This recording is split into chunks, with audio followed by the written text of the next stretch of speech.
Mobility TV au cœur de l'actualité puisque nous allons évoquer l'incroyable affaire Carlos Ghosn, le patron de l'alliance Renault-Nissan arrêté à Tokyo pour des soupçons de fraude fiscale et d'abus de biens sociaux. C'est la version française traduite au Japon par utilisation d'argent de la société à des fins personnelles. L'alliance est sous le choc, les cours de bourse dévissent, Carlos Ghosn est sur le départ, en tout cas au Japon.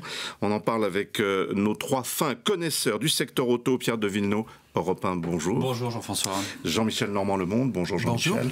Et Christophe Bourou, RTL, bonjour Christophe. Bonjour. Question posée à tous les trois, est-ce que l'Alliance peut survivre à cette affaire qui a une onde de choc planétaire maintenant? Oui, elle peut survivre, mais elle peut survivre si elle change, parce que ce qui est en filigrane derrière cette affaire, et même la façon dont elle a éclaté, c'est la question des rapports de force entre Nissan et Renault. Nissan a donc congédié Carlos Ghosn de façon unilatérale, sans doute avec quelques raisons, mais sans absolument prévenir Renault. Qu'est-ce qu'il y a derrière cette affaire? Il y avait visiblement la tentative ou le souhait de Carlos Ghosn de faire fusionner les deux entités, non pas faire l'alliance, de maintenir l'alliance telle qu'elle existe, mais éventuellement de la fusionner. Et ça, les Japonais évidemment n'en veulent pas. Et puis cette alliance, elle est, il faut le reconnaître, un peu déséquilibrée. Vous avez Nissan qui représente un chiffre d'affaires ou une activité 3 fois plus importante que Renault, mais qui est un peu qui a la portion congrue, puisque il ne détient que à peu près 15% de Renault sans aucun droit de vote, alors que Renault a non pas les rênes de Nissan, les choses sont très complexes, mais en tout cas a une minorité de blocage extrêmement forte. Donc il va falloir revoir les règles, revoir les rapports de force, revoir le fonctionnement, et tout ça va se faire en marchant sur des œufs. Oui, mais alors si Carlos Ghosn préparait la fusion, je crois que c'est la presse britannique qui l'a annoncé ce matin, qui avait fait un vrai projet, c'est la thèse du complot qui l'emporte, c'est-à-dire que chez Nissan, on a dit hors de question. Oui, alors moi, ce qui me frappe, c'est que à la fois l'alliance va pouvoir continuer, parce que c'est impossible aujourd'hui que l'alliance s'arrête. Les enjeux sont tellement importants, l'argent mis chaque année, il faut savoir qu'il y a plus de 5 milliards d'euros chaque année qui correspond aux économies d'échelle qui sont réalisées grâce à cette alliance, sur les achats, sur les fabrications de voitures, sur les plateformes nombreuses. Mais à la fois, ça tient aussi au personnage de Ghosn. C'est-à-dire qu'on voit que le personnage clé, c'est quand même lui. Alors, il a fait en sorte qu'il soit indispensable. Il a tout fait en sorte qu'il soit indispensable. Aujourd'hui, ça lui retombe dessus puisqu'il n'a pas de numéro 2. Il y a un numéro 2 en France qui s'appelle Thierry Bolloré, mais c'est pas le numéro 2 de l'Alliance. Qui va être le numéro 1 temporaire. Qui va être le numéro 1 temporaire par intérim, mais il n'a jamais voulu désigner de numéro 2, ce qui fait qu'aujourd'hui, il n'y a plus de pilote dans l'avion, et chacun est en train de se battre pour savoir qui, c'est un rapport de force, qui va l'emporter. Les Japonais, comme l'a dit Jean-Michel, n'ont pas intérêt à voir les Français qui ont quand même 43%, je le rappelle, de Nissan, alors que Nissan n'a que 15% de Renault, ce qui est quand même un rapport de force complètement inégal. Donc, du point de vue du Japon, c'est inacceptable. Donc, juridiquement, on ne peut pas détricoter l'alliance, puisque Renault tient le capital. On ne va pas détricoter l'alliance. L'État est à 15% dans cette alliance, et l'État, par l'intermédiaire d'Emmanuel Macron, souvenez-vous de la rapidité d'intervention. La dépêche AFP est tombée très très rapidement, juste après l'arrestation, ce qui arrive très très rarement. On a eu un Emmanuel Macron qui s'engageait à soutenir l'alliance par tous les biais. Et encore aujourd'hui, Bruno Le Maire a dit qu'il avait toute confiance en cette alliance qui semble indestructible, ce qui est complètement fou, parce qu'on a l'impression que ça va quand même s'effondrer tant bien que mal, comme un château de cartes. On sait que Hiroto Saikawa, qui est le patron de Nissan, a décidé d'une manière ou d'une autre d'écarter Carlos Ghosn, de surtout pas, et vous avez raison Christophe, de ne pas mettre Thierry Bolloré à sa place. À mon avis, il y a sans doute un homme déjà dans sa tête pour reprendre cette alliance, pour des questions de volume. C'est Nissan qui vend les voitures dans l'Alliance, c'est pas Renault. Et qui apporte les profits, l'essentiel des profits, oui. La thèse du coup d'État, Jean-Michel, pour vous, elle est validée dans votre tête? La thèse du coup d'État, mais pas la thèse du complot. Je veux dire, apparemment, on peut faire quand même un peu confiance à la justice japonaise et au relevé des faits pour s'imaginer qu'il y a quand même un dossier derrière tout ça. Et effectivement, des non-déclarations déclarations fiscales, etc., etc. Mais effectivement, ça arrive à un moment où il y a une tension maximale, et puis l'État français dans cette affaire n'est pas seulement commentateur, il est acteur, parce que comme on l'a rappelé... Ça peut devenir une affaire diplomatique. Et effectivement, lui aussi doit marcher sur des œufs, parce qu'il a quand même fait des choses qui ont passablement énervé les Japonais, en augmentant ses droits de vote de façon unilatérale. Il va falloir rééquilibrer cet ensemble. Ils ont mis 20 ans à s'apercevoir que c'était un méchant, ce Carlos Ghosn. Parce qu'il est là depuis 99, quand même. Et il a redressé l'entreprise. Il a quand même redressé l'entreprise. Ça a quand même été une star au Japon, ça l'est toujours. Il a quand même mis Nissan, qui était quand même au bord de la faillite en 99, il l'a quand même redressé, ça faut pas l'oublier. Il a fait aussi de 3 entités, enfin 2 entités, Renault et Nissan, maintenant avec Mitsubishi, le premier constructeur au monde. Alors des entreprises qui n'étaient pas franchement en bon état de marche. Donc ça, c'est quand même unique dans le monde industriel. 10,6 millions de voitures produites. Donc ça, faut pas lui enlever. Avec aussi deux sièges qui se trouvent à 10 000 km de distance, il faut aussi les gérer, il faut gérer le personnel, près d'1,5 million de personnes dans le monde. Enfin, c'est pas rien. Et ça, mais le problème, ça repose sur l'intention de partir. Hein. Enfin, le problème, c'est que ça repose sur une personne, et il a à chaque fois qu'il y avait un numéro 2, bof, il lui a coupé la tête. Donc aujourd'hui, voilà un petit peu, c'est son péché mignon, et qui aujourd'hui se retourne contre lui. Ingénieur des mines, polytechnicien, polyglotte, s'adressant maintenant à la justice japonaise en japonais. Pardonnez-moi, quand il est allé dans le monde arabe pour présenter les usines, il s'adresse en arabe. Quand il va au Brésil, il parle en portugais. Enfin, je veux dire, c'est totalement incroyable. Jean-Michel, pardon. Oui, le drame de Renault-Nissan, c'est le drame de l'absence de contre-pouvoir. C'est ce type qui est effectivement brillantissime, qui a remonté Nissan, qui a un côté marmoréen qui s'exprime à minima, et qui, derrière, a un comportement effectivement par rapport à ses rémunérations qui était quand même assez incroyable. Et qui est arrivé juste après Louis Schweitzer, qui a réussi à faire une voiture, c'est-à-dire la Twingo, et qui, au fil du temps, ne se vendait plus. C'est-à-dire qu'on a fait la Twingo 2. Tout le monde disait, mais qu'est-ce que c'est que cette voiture? On a enlevé l'ADN. Carlos Ghosn a répondu par les chiffres en disant, regardez, cette Twingo 2 que vous trouvez moche, elle se vend beaucoup mieux que la Twingo 1 avec ses phares de grenouille. Et il a mis fin à toute une série de voitures expérimentales qui ont été les Avantime, les Velsatis, en d'abord proposant une solution à moindre coût avec des berlines haut de gamme qui étaient des Samsung rebadgés, pour ensuite enfin proposer une gamme appétissante avec l'espace qu'on connaît, le talisman, la Mégane, etc. Et puis surtout, il est parti d'un seul modèle. Au départ, le profit se faisait sur le Scénic, et essentiellement en Europe. Et aujourd'hui, c'est une quarantaine de véhicules à travers le monde. Donc là, c'est un changement d'échelle. Je pense que si on parle de produit, il y a 2 Carlos Ghosn. Il y a le Carlos Ghosn qui a relancé, qui a libéré d'une certaine manière Nissan, y compris en termes de créativité, parce qu'avant, c'était quand même un petit peu gris. Et je pense que Carlos Ghosn n'a pas bien compris et n'avait pas beaucoup d'atomes crochus avec Renault. Faut pas oublier que pendant les années 2000, après la catastrophe Velsatis, Renault a eu une période extrêmement noire, extrêmement... Souvenez-vous de la Latitude, qui était quand même cette grosse voiture. Surnommée la Platitude. Qui était tellement Samsung rebadgé, qu'on a distribué aux collectivités locales pour dire quand même, rouler là-dedans, parce qu'il faut quand même la faire connaître, cette voiture. Attendez, vous êtes dans le milieu, comme on l'a dit, vous connaissez tout ça par cœur. Est-ce que vous avez vu venir les choses? Je veux dire par là qu'il y a eu l'affaire Pelata au moment de l'espionnage chez Renault. Il y a eu le départ de Carlos Tavares, qui était le numéro 2, le futur numéro 1, et puis finalement il est parti. Est-ce que vous, depuis 10 ans, disons, je ne vous parle pas de 99, est-ce que vous avez vu venir le changement de personnalité de cet homme, ou en tout cas sa toute-puissance? Il a tellement traversé les épreuves, faire d'espionnage, pas mal d'épreuves, même le bras de fer avec le gouvernement français, qu'on se dit qu'il était finalement indestructible. C'est ça finalement qui frappe, parce que Ghosn a tellement passé d'épreuves que là on se dit, mais comment il arrive, entre guillemets, à chuter?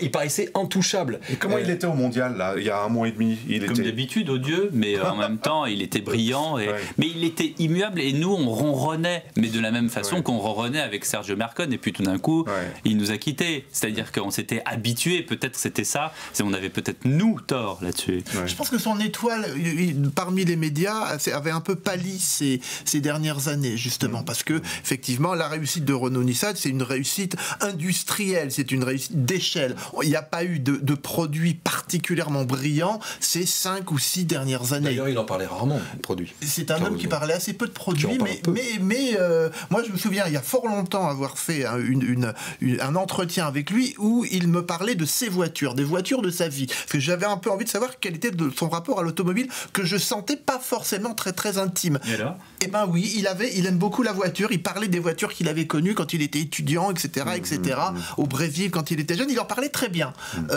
Mais moi j'ai l'impression quand même qu'il n'a pas tout compris, ou en tout cas il n'a pas été complètement en osmose avec au moins avec Renault.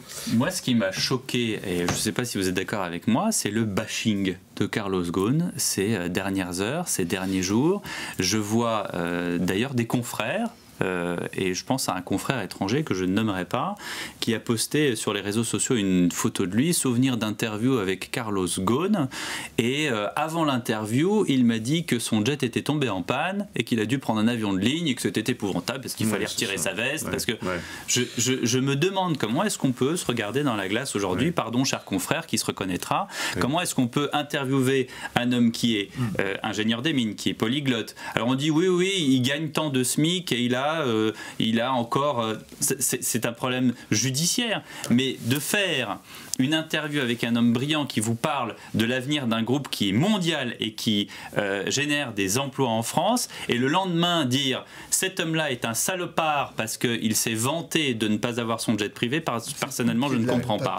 Et c'est pas le seul d'ailleurs, ce confrère, c'est pas le seul. Notre confrère Emmanuel Beretta dans Le Point écrit aujourd'hui: il faut rapatrier Carlos Ghosn en France, il faut qu'il soit jugé en France, ses conditions de garde à vue sont scandaleuses, c'est pas un trafiquant de drogue, etc.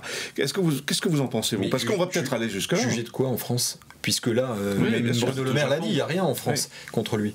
Tout ce qui se passe, et ce sont des accusations qui sont faites au Japon. Mais en France, on juge au domicile de l'accusé, donc peut-être que Beretta veut dire ça. Il y a les faits apparemment de détournement ou de fraude fiscale s'arrêtent en 2015. C'est à peu près l'époque où, au Japon, sont introduites des règles de transparence. Et c'est donc à partir de là où il a, je pense, commencé à avoir quelques, si j'ose dire, quelques casseroles derrière lui. Donc ce qui lui est reproché, c'est ce qu'il a fait, ou plutôt pas fait, vis-à-vis du fisc.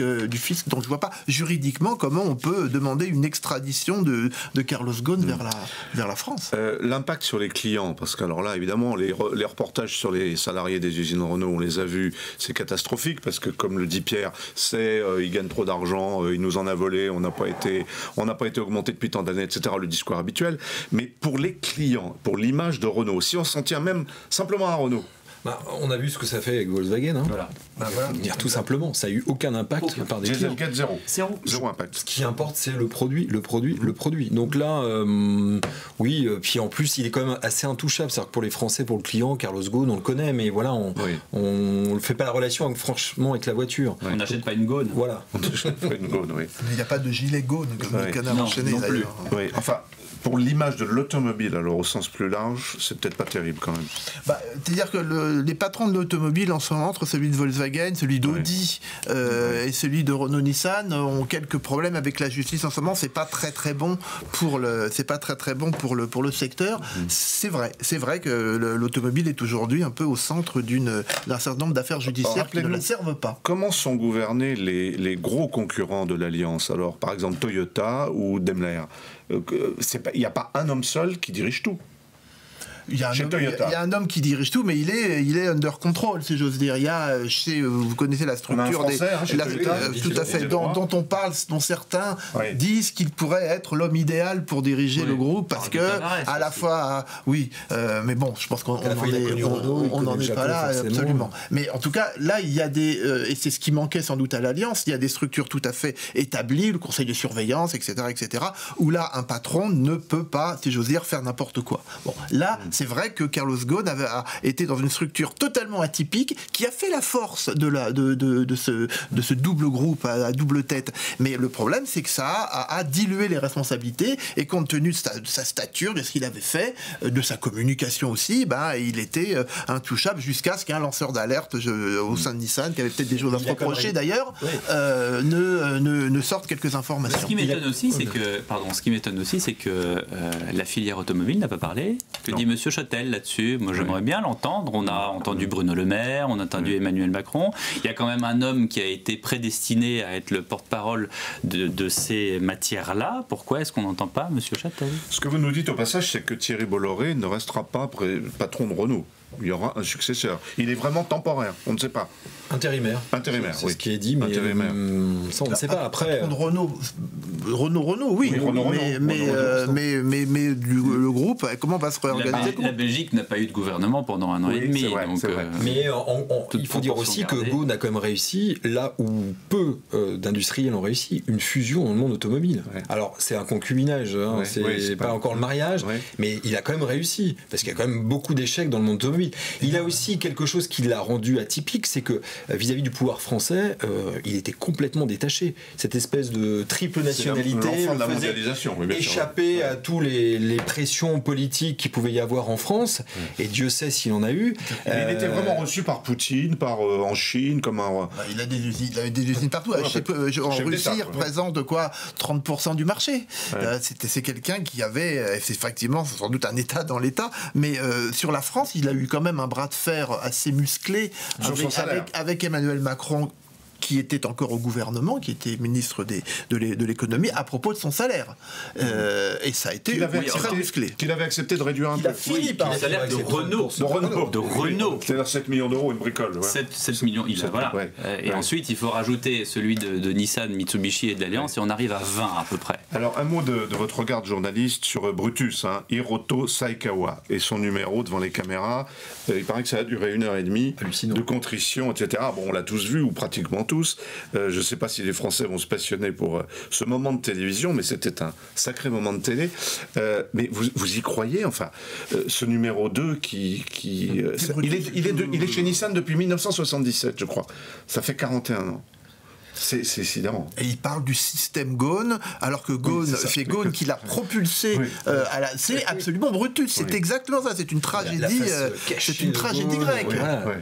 Mais ce qui est hallucinant, c'est que si on nous avait annoncé ce scénario il y a une semaine, on aurait dit ok, bon d'accord.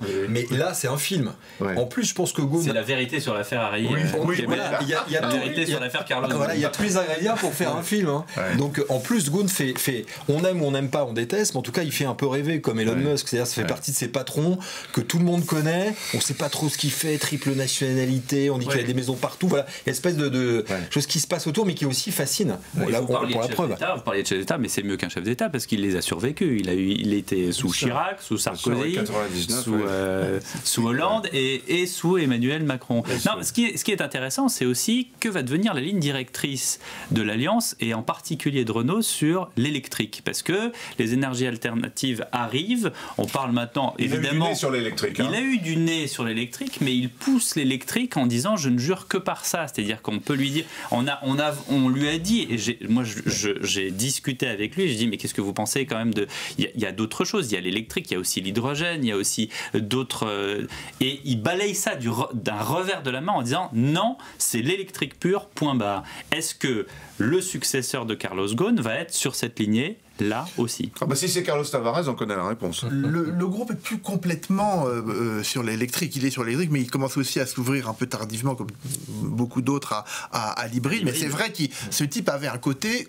assez visionnaire, il faut le reconnaître, un type un peu, encore une fois, marmoréen, et qui aujourd'hui se révèle comme un anti-héros. C'est quand même, c'est comme Elon Musk, ce sont deux personnages qui, curieusement, pas de la même génération, pas du même milieu, mais se retrouvent. On souhaite à Elon Musk de ne pas connaître la même fin de carrière, mais... On est parti pour un feuilleton, parce que là, rien que la garde à vue, c'est encore 10 jours, peut-être encore une autre dizaine de jours. 48 heures, 10 jours et 10 jours. Voilà. Et du coup, on arrive au 22. Et il risque, vous l'avez vu, il risque une peine de prison ferme. Mais cela dit, il risque 78 000 euros d'amende, ce qui, par rapport à son salaire, son salaire et prétendu ce qu'il a pris dans la caisse de Nissan est totalement peanuts. La première saison de la série Nissan Renault prometteuse. Bon sujet pour Netflix, tiens, bravo. Merci à vous tous.